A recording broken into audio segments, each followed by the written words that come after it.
Runs and my research I did for Module 1.4, history and culture of the area. And I looked at, once again, the city of LA and then specifically the Boyle Heights area, trying to focus on more on just that project site, kind of neighborhood area. Regional history of the area. It's originally settled by Spanish in like 1700s, primarily agricultural, but as we all know, it's grown to one of the top 20 largest metropolitan areas in the world. So lots of growth there.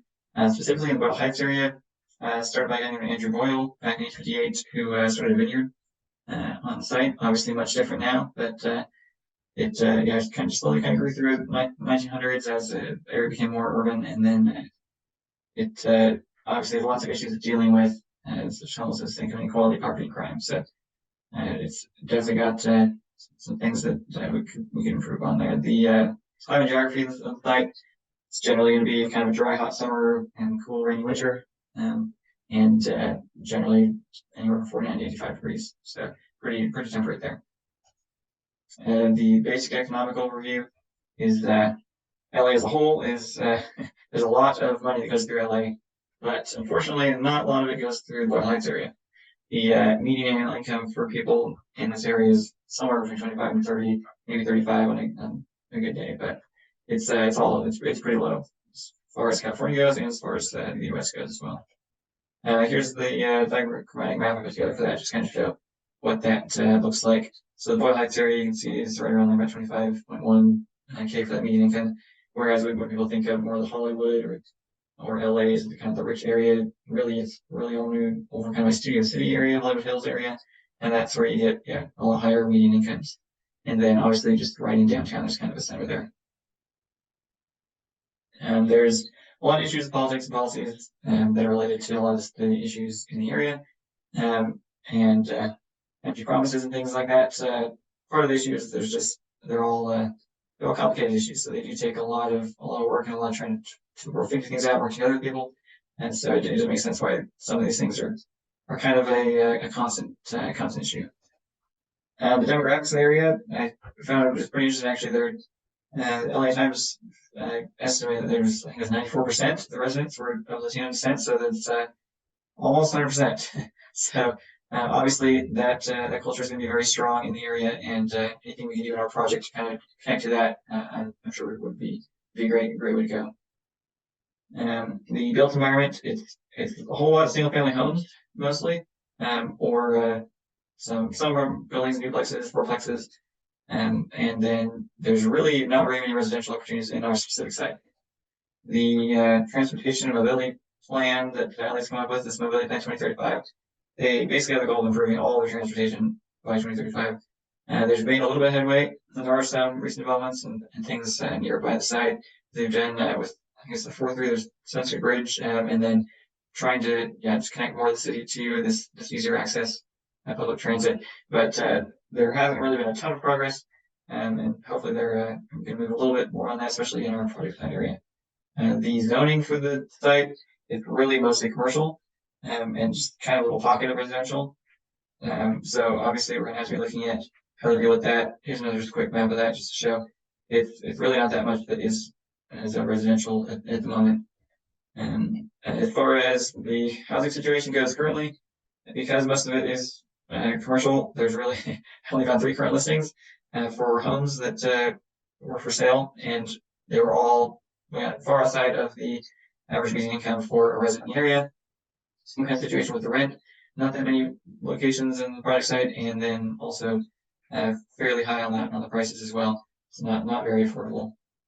As far as amenities and food systems go in the area, there's also not a lot. Again, they have Google Maps shows these 3. There's really only Pico Carlton's is the only one that's really and even that's more of a convenience store than a good high quality kind of grocery store. So the residents do not have very direct access to quality food, and then also the recreational open spaces kind of situation in the area is not great as well. There's one little patch of grass you can see in that image there, and it's actually within a gated community, so it's not necessarily even a really public space. You can kind of see that here in this image. There's that Pico Gardens Market, which is really just a convenience store, and then that little tiny bit of green space that's locked away behind a gate for a gated community. So some of the residents have access to it, but it's not what I'd call a public green space that the public would use there. The Boyle Heights area is pretty famous actually for its activism and social justice. They have been the site of many protests throughout the years, and the people in this area are not afraid to fight for what they want. So there's also some social cultural factors going into it. There is a pretty high poverty rate in the area and pretty high crime rate as well.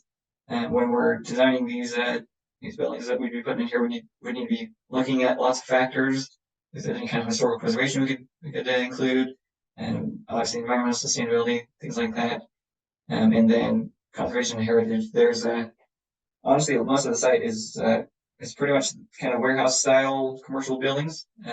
This just a couple images from the Google Maps Street View, and it's pretty much the whole area looks similar to this. The residential not so much, but all the commercial stuff. It's a whole lot of these buildings that may or may not be empty. It's kind of hard to tell, and then they have a lot of this graffiti art as well. If there was some way we could redevelop these into mixed use or residential spaces, and maybe some kind of incorporation between that graffiti art, and maybe some Hispanic heritage kind of art as well, I think that would be a good way to pay homage to some of the heritage of the community. So just some takeaways here. It does have deep history and social activity and protest, as well as a very strong and rich Hispanic heritage. Almost the entire community would fall in that boat there. And there is a very real immediate housing crisis and income inequality going on. The proposed project site is almost entirely for commercial, so we have to look at making some changes to that and some variances or rezoning. And then also it could be classified as a food desert and an area lacking in kind of natural green spaces and kind of connection to nature. Some recommendations in order for the project to be successful. We need to look at changing some of those zoning situations into mixed use or for residential.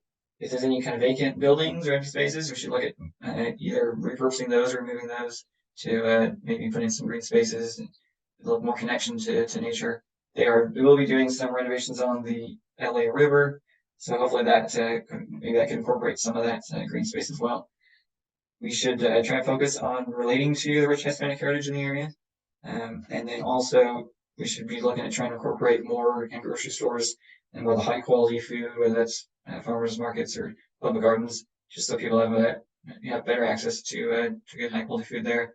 And then also, obviously, the units that we design will need to be affordable for that range of people that are living there, of that kind of 25K, 35K median income range, and then trying to get as many units as possible in because there is such a large need for housing in the area.